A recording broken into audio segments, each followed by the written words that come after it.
Welcome to Real Life Johnsons with the Commissioner and Dr. T, Hey the now, Honorable Larry Johnson. we're We're back. excited to be back for We're our back. We're second back. episode of the Real Life Johnsons podcast. And so we're going to try to get our flow, our background, that type of thing. But Yes, sir. today, wanted to jump right into it. Want to talk about real life politics, the political space, and things of that nature because the Commissioner retired. Yes. And yes. Has retired from an elected position, and now is living his best life in refiring and defining what that looks like. But I think it's so important with the political landscape and how things have transitioned and how things are evolving that people understand kind of who you are, how you got involved in politics, and how you, for over 21 years, maintain impeccable character. You were extremely innovative. You were transformational. You linked, leveraged, and empowered your community. People still call you for resources. So talk to us a little bit about those 21 years specifically, plus more than 21, almost 22 years in elected service, kind of how you got there. And let's start there. How you got there and what it was like. Let's start there so people can get a feel for like pretty that good. space That's for some good question, Dr. T. I think and I always don't just say the 20 some years I was elected. I always look at the part before I got elected.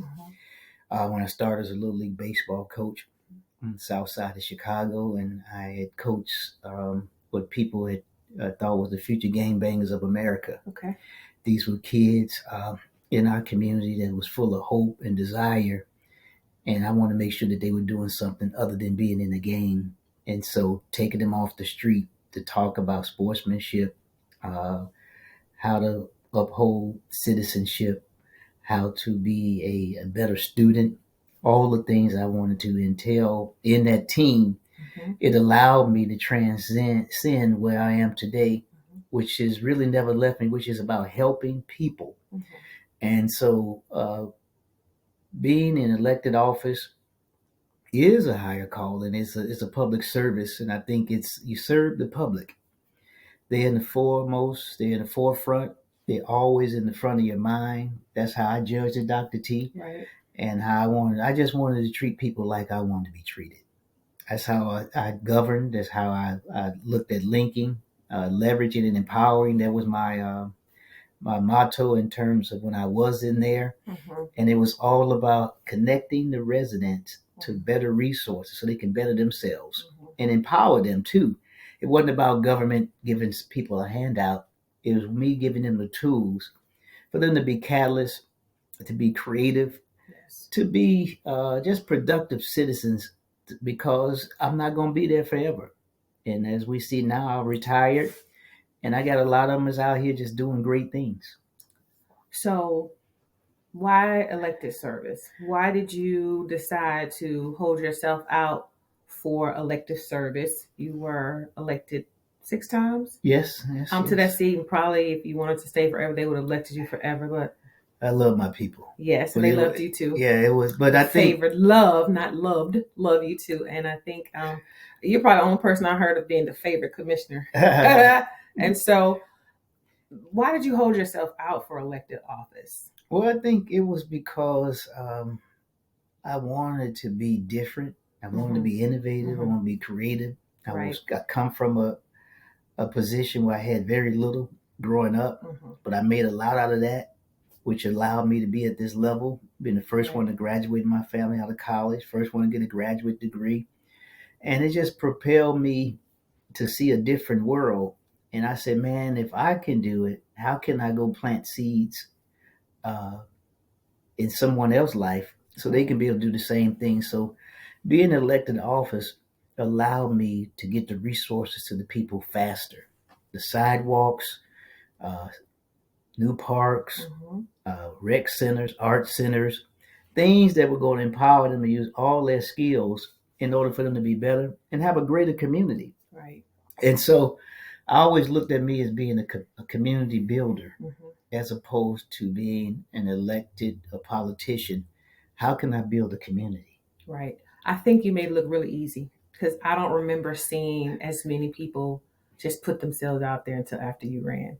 And I think what people forget is that you ran the first time. There was like 4 or 5 Johnsons in the race. There was Right. like 7 people, and you weren't successful that time, but went to work for the individual that did win. But then I Right. think within 2 years, another opportunity came Opportunity. out. But the thing that I love about you is that you always learn and not just go, silent or go away so people don't see you. So you've Yeah, always yeah. I been a think it's community that. person. That's why you ought to understand the title doesn't make you Mhm. the person. Right. You're the person. I Correct. mean, you gotta have it in you. It Hmm. can't be something that's surface level, that's fake. Because when the times get tough and things get hard, you're gonna be the go-to person, Correct. and you go by your life experiences, of course, experience in that office, and just how to connect the resources. And I had a good team too. I mean, I had a good team of people who helped me, who had shared the vision with me, who I'm glad are doing great things now, and I just really appreciate them. And I had great residents. I had people who believed in me. Mhm. Yes, we had some folks. I had a couple of haters, but they did not stop the momentum Mhm. that I had in terms of serving and helping people. And that's why I tell people, you all that are listening to us now, you all have an opportunity to do even greater than you're doing just right listening and sitting down. Get out there, do something. Don't wait for somebody to come or issue to pop up in your community. There's always a need for you to feel in your community. You just got to step up because not a lot of people going to step up. You're going to have a lot of people on Facebook or on these social media sites that will criticize, but not a lot of people going to get out there and go through something and then get criticized. Correct. Because it's easy when you're sitting back to judge, but man, when you find yourself in these tough situations, you got to get out there and make it happen. Do you remember the most significant challenge you faced in that first term when you got elected? Because at the time you were the youngest person ever elected. I think Mhm. 33 at the time. Right. You were the youngest person. I think there was an individual after you that was younger, but at the time you ran, you were the youngest person to ever be a commissioner. Mm-hmm. And so, knowing that, and relatively new to Georgia at the time, Right. Kind of that, I mean, you ran against what people would consider, there's no like official rules. People try to make it seem like you got to follow these ways to run. You don't. Right. If you want to run, you can run, right? Run. So having that in mind, looking back, what do you think was the most significant challenge or hurdle that you had to overcome? Because clearly you overcame it, right? Mm-hmm. What would you say that was, and how did you overcome it? I think really understanding the gravity of the position. Mm-hmm. Every time you raise your hand to vote, you were impacting people's lives. Mm-hmm. And so you had to take the job serious every day. Mm-hmm. It means you had to study. You had to. You should have studied. Wait, you did. Right. No, I'm just talking about me. That's what anybody wants to do. He's talking about him. But I want you all to study. pay attention to your study. elected officials. You have to study. Period. You have to get out there. You have to connect the dots. You have to understand that this is not your money.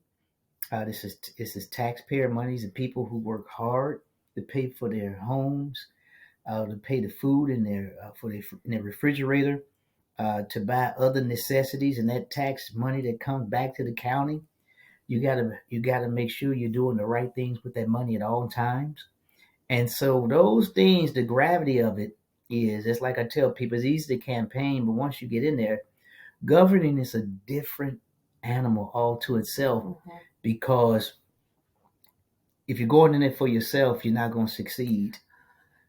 Well, I'm not going to say anything except, ladies and gentlemen, pay attention to your elected officials. Because as he stated, that money is taxpayer dollars, and you should look at it, with the lens of you're helping people, not there for your own agenda. And that's all I'm going to say about that. Yeah. I really think that you cultivated a unity among the district that you served, and that expanded because you were elected as the national president for the National Association of Counties. Mm-hmm. Talk a little bit about that role that organization and your impact, because your impact on that organization was so tremendous during that term. Yeah, it was so. I mean, we're coming out of COVID. The National Association of Counties is NACO for short. I was president of over 300 million Americans, over 3,000 counties. And we were in the middle of trying to come out of COVID and trying to find ways to deal with our mental health, food insecurity, job loss, health, health factors that were impacting us mentally as well as physical health. And so that job allowed me to look at the national level, but I never forgot the local level, which is I started learning as I got into the role on how to be a better commissioner by focusing on all generations. Mm-hmm. You know, I had the young people and our seniors and everybody in between. In that role, you have to make sure you serve all generations, mm-hmm. and making sure that they're at a level that allows them to succeed based on the services that you can provide. And so I think that's very, very crucial. That helped me in my evolution as I evolved in the role, you know, because it was always points where you start to evolve. Mm-hmm. And that's just like life. I mean, if you're still the same person you was 10 years ago, you need to go and you got to get some training. You got to go get some help to move you to another level where you need to be. And I recognized that. That's why I went to NACO. It helped me by going to classes, getting trained, helped me be able to connect better with my constituents, but also grew me as a person to allow me to use what I learned locally to take it nationally, and found out whether you're Democrat, Republican, Independent, whether you're from the North, Central, and South. And I had to represent all the states that we were connected. I love that. One of the things you said about your tenure with NACO, but I think is very significant about your tenure as a district commissioner, was the intergenerational piece. Right. And I think that there's so many keys to your success, but to watch and be a part of the process as your spouse, mm-hmm. the intergenerational piece has been significant for you. A couple of things around that. You created the first, I think, wellness zone in your district or the county or something like that. I didn't call it that, but it was a de facto wellness zone. Yes. So de facto wellness zone, but how he did that, mm-hmm. you had, now this is significant. Two or three facilities, right. within a couple of mile radius. Right. The first was a community and performing arts centers, never heard of in the South DeKalb areas, never heard of. I remember you had to fight for that. $18 million facility, right? Individuals was trying to move it out your district, but you didn't play around that. No, and then talk about that. Mm-hmm. Try not to get it. Try not to get it. Yeah, but you fought for it. You're like, my community deserves this. We're going to have this community and performing arts center in my district. And you did that. Then turned around and created the first in the Southeast intergenerational center where all generations could come together to work and exercise and learn and do creative things. That is amazing. People try to copy it later. And then before you left office, you rallied and were able to raise the funding and bring it all together for an amphitheater. Right. And also the Michelle Obama Trail. So talk to us a little bit about what that's so innovative, that's so forward thinking. Like, talk to me about the process, because I don't know, you didn't think I'm gonna do this and that. No. It just kind of evolved. Everything evolves. Yeah. And that's why I thank God for just the evolution of thinking and connecting the dots. That just whole piece. I mean, an $18 million performing arts center, and around the corner was a $8 to $9 million intergenerational center, and added a spray park. Connected those things together, made the sidewalks wider, mm-hmm. so people can walk, mm-hmm. and not be crunched up together. Mm-hmm. Was able to connect those dots. Then also you had 165 acre green space, mm-hmm. in the middle of all of that. Mm-hmm. So we put a playground there, opened up had a walking trail around the lake. Mm-hmm. But those things just evolved, because at some point you got to find a way to just focus your energy to make something happen for the greater good, right. Because there's so many things you can do.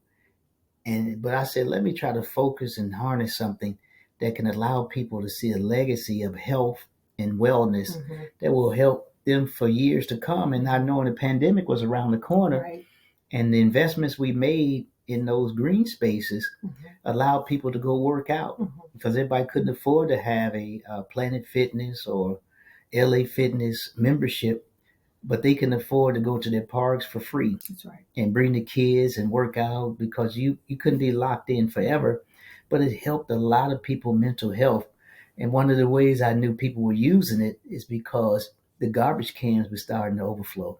We never used to have people calling about the garbage cans. And I know that's an unscientific way, but one of my ways is help. People are finally in the parks, That's right. using them, having fun, just absorbing nature. Mhm. And so I just wanted to do something that can be a part of that people can always connect to. Correct.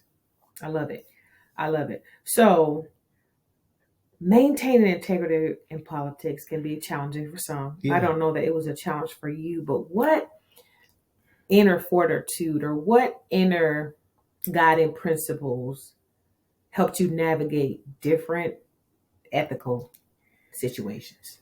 You always have to think that it was what you're doing was bigger than you. That's good. What you were doing is bigger than It's you. bigger than you. It's Mhm. not you individually. Yeah. You're not going to be there forever. Right. And your name is more important than anything. Yes. I mean, I was broke and poor, but my name meant everything. Mhm. And I kept that inner spirit inside of me Mhm. to understand that you're not just serving yourself. This is bigger than you. Mhm. And whatever you do, it impacts you, your family, and your whole community. Right. So you need to make sure you uphold some integrity, Mhm. have some principles, Right. have some guidance. You can do this not only in what I'm doing in politics. This is something that you can do in any profession that you have. Mhm. And man, guess what? You will succeed without a doubt because I mean, having those principles and understanding that you're a servant wherever you go, you're going to make a difference. And so that's really helped me when I always put it in that perspective. And I never thought I was bigger than anybody, never thought I was more of. I always try to make sure my community was service first because I just really love helping my people. And it was more than just constituents to me. Right. Those were individuals whose lives were impacted by decisions I made each and every day. I love that. And so you could not take it lightly, or you could not take it for granted. Oh no, I ain't taking no bribes. I'm not getting caught up with no foolishness. That's right. And making stuff happen because right. it impacts my whole community. That's right. And as a man of faith, this too shall pass. Right. Things are going to get brighter. Mhm. I always had that hope image inside of me, no matter how dim the light got, no matter how things may have seemed around me. I always had that hope image, man. You can know where I come from. This stuff I'm going through ain't nothing. Yes. And that's what guided me just through these whole 22 years. Speaking of that, you talked about your upbringing and things like that. You have a family, right? Mhm. How did you balance your familiar life with the demands from the public? Because, again, being on this journey with you, Right. there are a lot of times where it was like, oh, I just got a question, or we'd be out and about, or I remember it was COVID. We went to the grocery store and I think I was like, you stay in the car. He's like, no, I'm gonna go in. And before we left the store, you had a town hall meeting in the store. I was like, that's it. I'm going to the car. So how did you balance your personal life with the demands of public service? I just really never, years and years, I went like 2,000 or 3,000 meetings. Yes, But I 18 months to be exact. I was understanding that I was a husband and a father first. Mhm. And so I made sure I was able to steal away time to be with my daughter. I still volunteered at the school as much as I can. I was volunteering the PTA. Mhm. I forgot what role I was playing, but I did something to help with our after-school program, working with a guy named Mr. Joyner. Mhm. And shout out to him wherever he is. I know he's helping parents. This is in middle school, elementary school when I did that. Mhm. And then, of course, we moved to middle school. Wasn't as active, but high school I got a little bit more active, helping out. And then I just try to find things that I can drop into and got our daughter involved in the summer programs and all that. I always did the research to find out what good programs were available.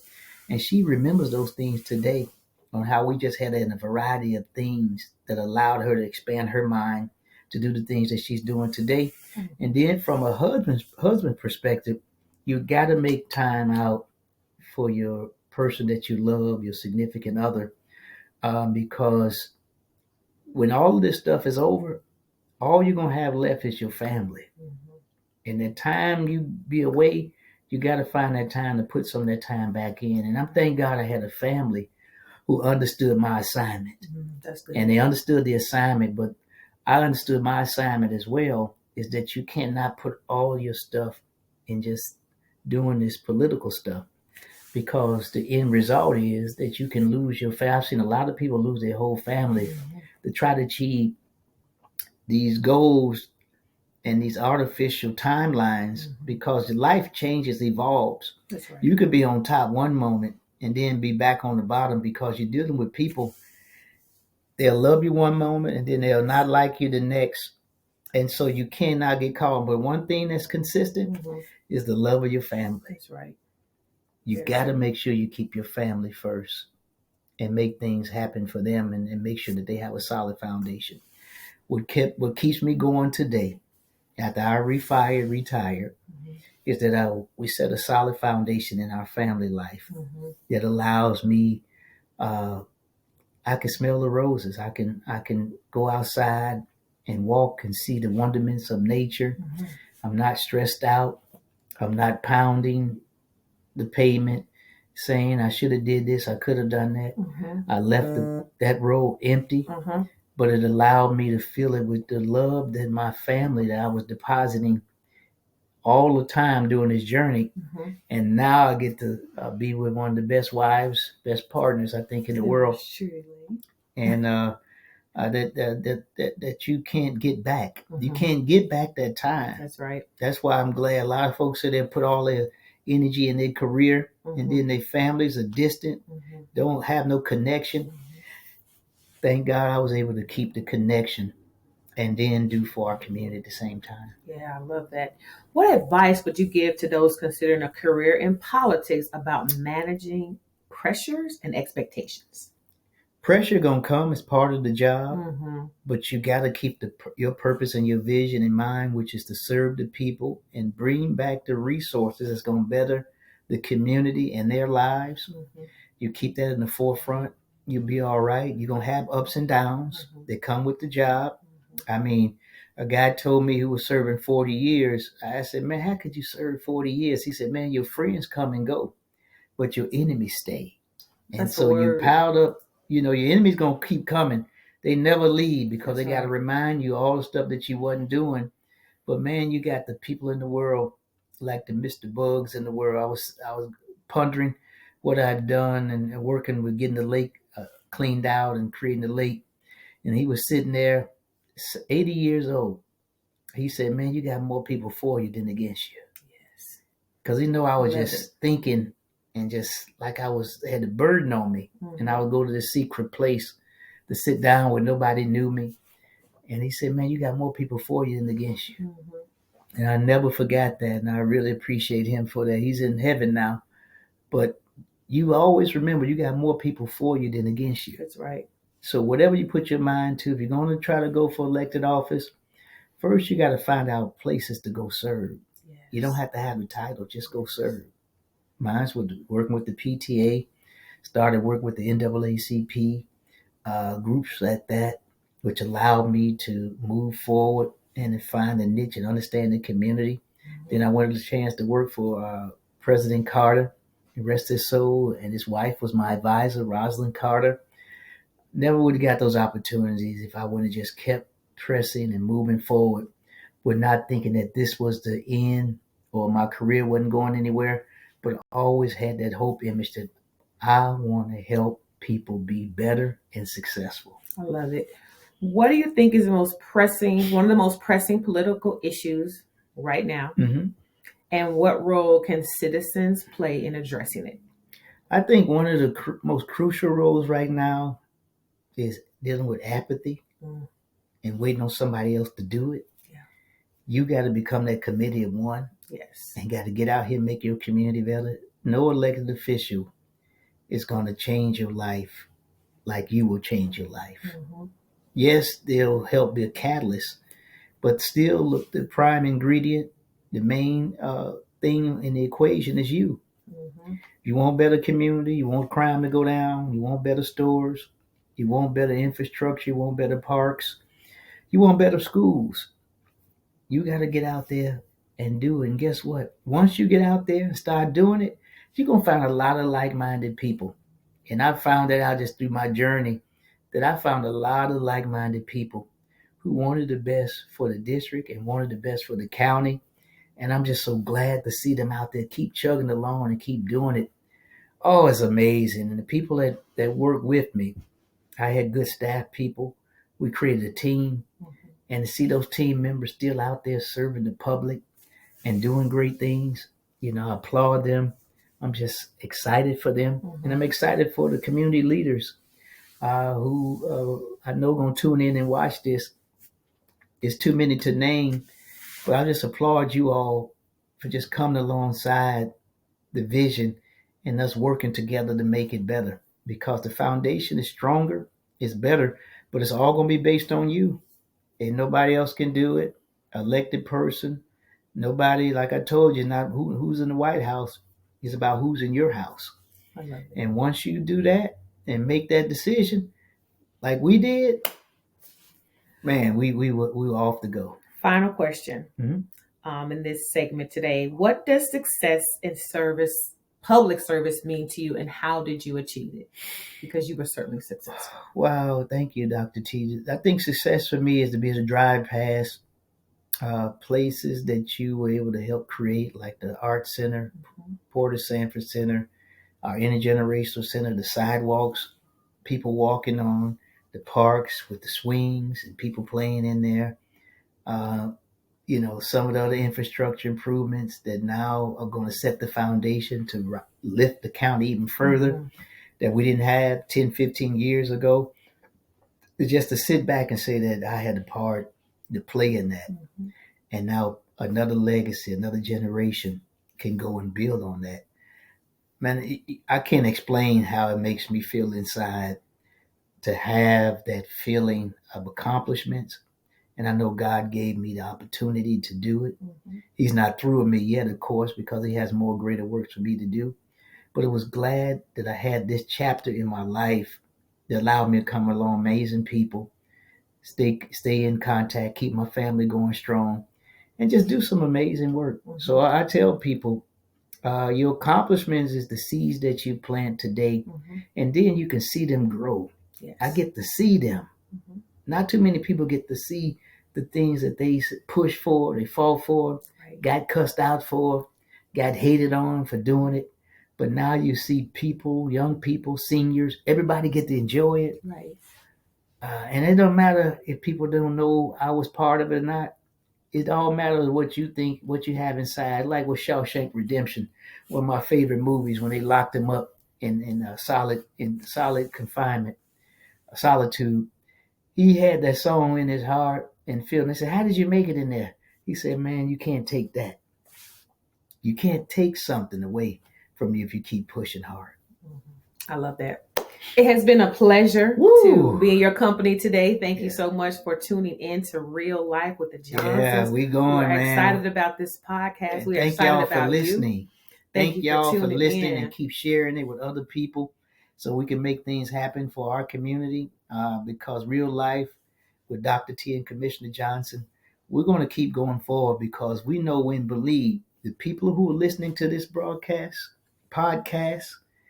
wherever it may be, you stay tuned in because we're setting the foundation for your legacy.